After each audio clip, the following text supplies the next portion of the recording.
Thank you so much for staying tuned and welcome to tonight's edition of Political Updates. I am Sunmbo Modupe.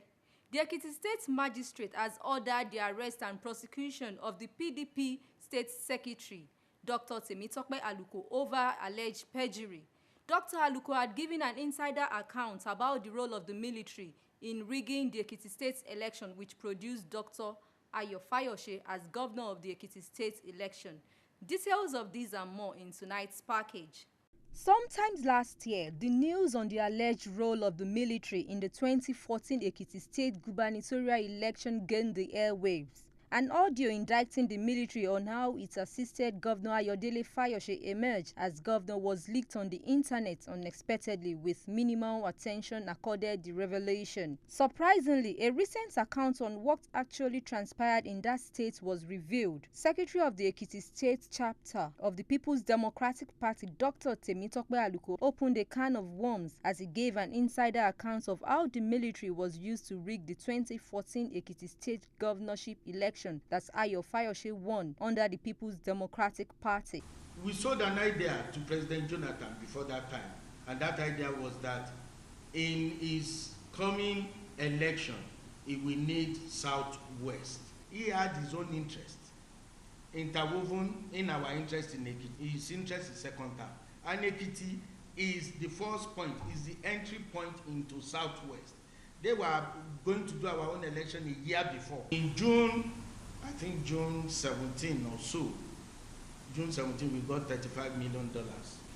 It was by Korea. They sent Obanikoro to bring it. He brought it to Ekiti in green trunk boxes, and it was handed over to us at Spotless Hotel at his front office. So it was there that Obanikoro dropped it, and with about 7 people in attendance, and then he signed for it.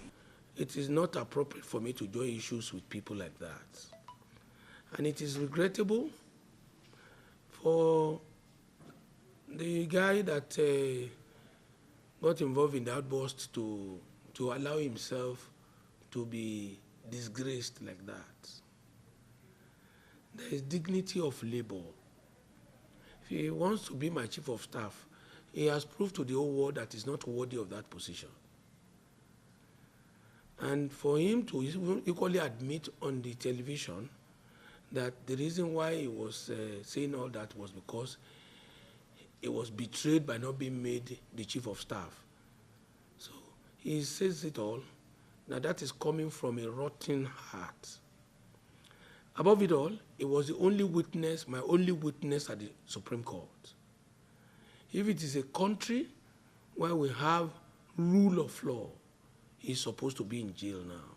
Aluko had testified in camera before the military panel that investigated the role of the military in the Ekiti election and at a lower tribunal last year, but he denied saying the election was not rigged. Meanwhile, a chief magistrate's court in Ekiti has ordered the state commissioner of police, Etop James, to arrest and prosecute Dr. Temitope Aluko for alleged perjury. Upon the strength, upon that petition now, then we have to take the necessary steps under our laws, which warrants the order we obtained today, that he should be arrested and be brought to the police.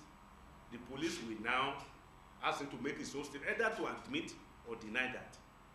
And his own statement now, vis-a-vis the petition written against him, will determine whether there is a prima facie case that could be established against him for prosecution.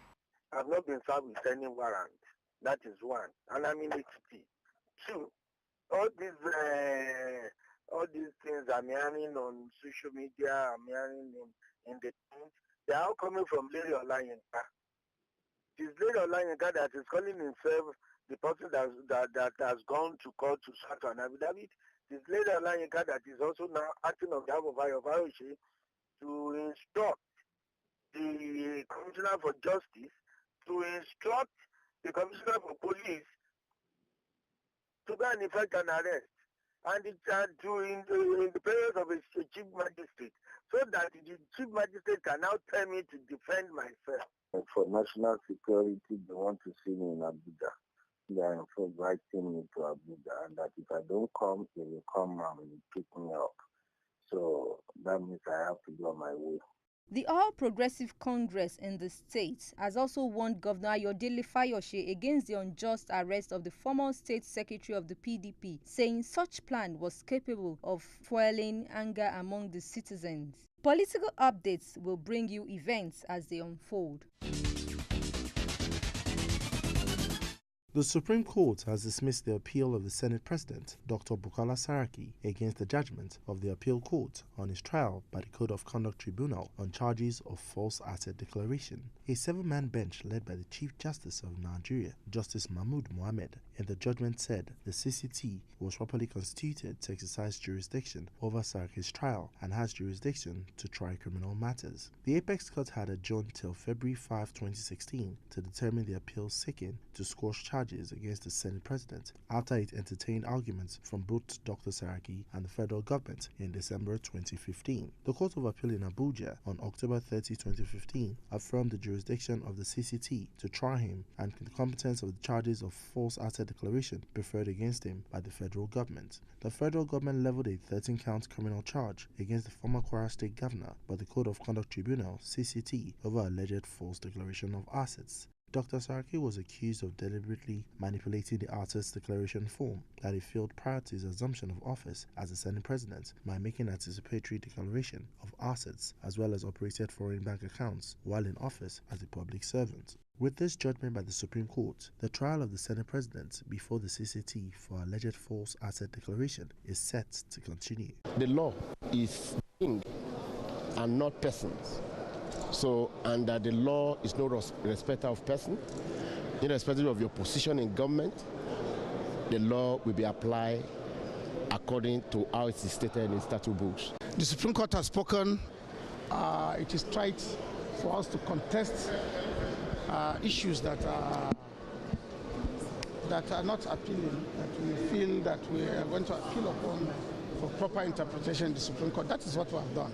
And the Supreme Court, either way, have led to rest certain misinterpretation of certain sections of the Constitution. Meanwhile, the Senate President has expressed his disappointment over the judgment in a statement by his special advisor on media and publicity, Yusuf Olaniyonu. The Senate President said the facts of the substantial matter are not before the Supreme Court, since the Apex Court was only invited to rule on some preliminary issues in the process commencing the trial.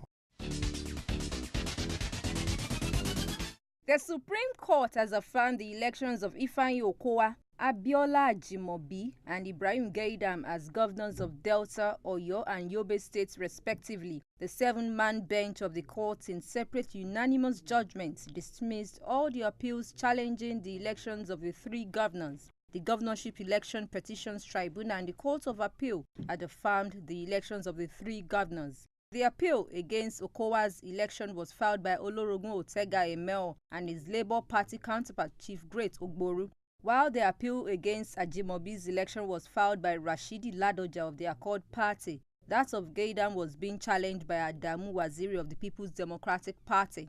During the week, the Apex Court also confirmed the elections of Udo Emmanuel as governor of Akwa Ibom and Okeze Ikpeazu as Abia governor. Very puerile allegations that Nigerian judiciary is corrupt, Nigerian judiciary is weak, Nigerian judiciary is not the best. I can boldly say that Nigerian judiciary is one of the best in the world. It's a victory for democracy, it's a victory for our nation, and it's a victory for our legal system. The beauty of our legal system is that when errors or mistakes have been made, there is a corrective process that ensures the sanctity and certainty of the law. Governors should go back to work and ensure that those who voted for them, those who supported them all through, and the Supreme Court affirmed their elections, get the benefits of their governance. Justice Mary Peter Odili and other judges who delivered the lead judgment with respect to all the appeals said reasons for the verdict will be given on February 15 and 26. The Independent National Electoral Commission has announced dates for the conduct of rerun elections into federal and state constituencies and senatorial districts across the country. This followed the nullification of about 80 elections in 16 states of the Federation by the Court of Appeal. All the affected elections, according to the Commission, are to hold between February 13 and March 19, 2016. The states where the rerun polls will hold include Taraba, Adamawa, Kaduna, Plateau, Benue, Nasarawa, Kogi, Abia, Imo, Anambra, Bayelsa, Akwa Ibom, Cross River and Rivers. The Commission, however, said there will be no fresh primaries in the constituencies where the court disqualified the candidates based on improper conduct of the party primary. The Commission added that while elections in 69 constituencies of the affected states would be with the same political parties and their respective candidates who participated in the annulled elections, some political parties in 11 constituencies cut across 7 states would not be participating in the rerun poll. That ends Political Update tonight. Please join us again next week for more updates. I am Sunmbo. Modupe.